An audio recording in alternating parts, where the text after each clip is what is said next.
Let's talk a minute about planning and scheduling. You've all heard the phrase, plan the work and then work the plan.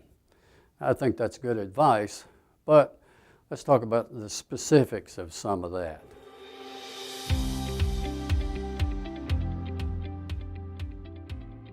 Planning and scheduling requires that, in order to do it effectively, that you understand your equipment condition so that you know which equipment needs to work.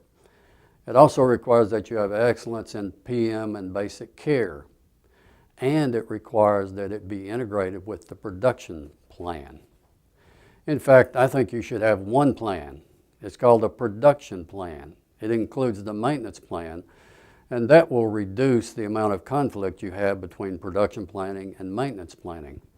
Finally, I think it's really critical that you reduce the number of defects coming into the work management system, the planning and scheduling, because if the defects overwhelm your planning process, it will definitely fail.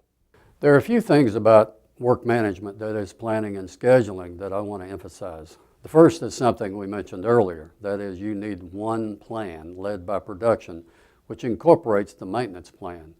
Doing this will minimize the conflict that you might otherwise have if you have separate plans and a separate planning process. Another important point is you need at least one planner for every 20 maintenance technicians. Now, the goal of the planner is to improve labor productivity. That's the primary goal. Typical wrench time, that is time actually spent on the tools, doing the repairs or the installation or whatever by a maintenance technician, typical wrench time is about 30 to 35%. So that means about 2/3 of the time they're not doing productive work. Now, it's not their fault.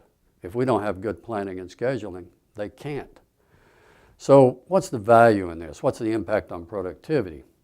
Well, best in class might be something on the order of 55%. So suppose you have a workforce of 20 maintenance technicians currently operating at 35%. What if through your intensive efforts to improve planning and scheduling, they get to 55%. Well, you've just picked up 11 people equivalent because their productivity is that of 31 people compared to prior situation. Now, another point here is that planning and scheduling are not the same.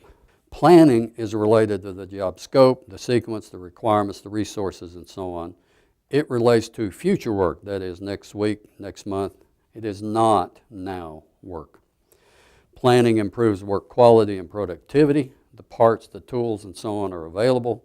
You get more work done quickly. Planning is not PM work. PMs are developed once and then scheduled. So again, I think planning and scheduling should be called planning then scheduling because, as we discussed, they're different. So what does scheduling involve? Well, scheduling is related to the priority and timing of the work. But the planning must be done first in order to assure proper scheduling. Now, one big suggestion I'd have for you is that you have to schedule 100% of the available hours. Now, some people like to sandbag and hold back, say, 20, 30, even 40% of the available hours because they know they're highly reactive, and so they want to do that, apply that technique. I strongly discourage you from doing that. Schedule 100% of the available hours, but, really important point, allow breaks in your schedule if urgent work does come up. This will force you to do two things. It'll force you to manage the hours available better, and it will force you to make better decisions on the emergency work or the urgent work. If you do all this, you'll get more work done. And one final point is to schedule 90%, plan and schedule 90% of the jobs available to you. How do we know we're successful with our planning and scheduling? Well, there are a number of things that you can measure to determine that. You could measure PM compliance or PDM compliance. That is, are you doing your PMs? Are you monitoring your equipment effectively? You could look at your schedule compliance, your percent planned and your percent reactive work. You could measure wrench time, and of course, you'll always be measuring maintenance costs. Maybe the next question might be, well, what are some of the business benefits of planning and scheduling effectively.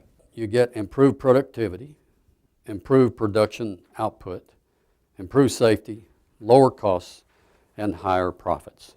All those things come with effective planning and scheduling. But remember, you have to reduce the defects coming into your work management system, your planning and scheduling, if you want to be effective at it.